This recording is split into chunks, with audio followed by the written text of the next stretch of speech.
क्या है हमारे दुखों का सबसे बड़ा कारण? एक आदमी ने अपने जीवन भर पाई पाई इकट्ठा करके एक बंगले की तरह आलीशान घर बनाया। इस घर पर उस आदमी को बहुत ज़्यादा मोह था। वह घर की जी जान से देखभाल करता था। छोटी मोटी प्रॉब्लम आए तो उसे तुरंत दुरुस्त करता था। कई बार लोगों ने उसे उस घर को बेचने की सलाह दी थी। बहुत लोगों ने उसे बहुत अच्छी कीमत पर उस घर को मांगा भी था। उसका खुद का बेटा भी अच्छी कीमत मिलने से उस घर को बेचने के लिए तैयार था, लेकिन वो आदमी कभी भी उस घर को छोड़ने के लिए तैयार नहीं था। उसे जीवन में किसी भी और वस्तु से ज़्यादा इस घर पर गर्व था, अभिमान था। एक दिन वो आदमी बाजार गया हुआ था। जब वह बाजार से लौटा तो उसने देखा कि उसके घर के सामने बहुत बड़ी भीड़ जमा है। वह दौड़ते हुए आया तो उसे बहुत बड़ा आघात लगा, क्योंकि उसके घर में आग लग चुकी थी। अपने सबसे प्यारे घर को ऐसे आग में जलते हुए देखकर वह अधमरा सा हो गया। उसे समझ में नहीं आ रहा था कि वह क्या करे। उसने निर्णय लिया कि अगर उसका घर नहीं रहेगा तो वह भी नहीं रहेगा।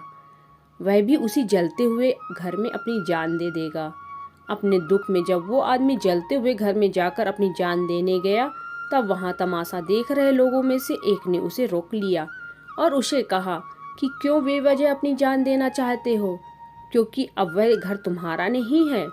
एक दिन पहले ही तुम्हारे बेटे ने इस घर का सौदा किसी के साथ कर दिया था। जैसे ही उस आदमी को इस बात का पता चला, उसका सारा दुख खत्म हो गया। अब वह आदमी भी वही बाकी लोगों की तरह खड़े होकर उस घर के जलने का तमाशा देखता रहा।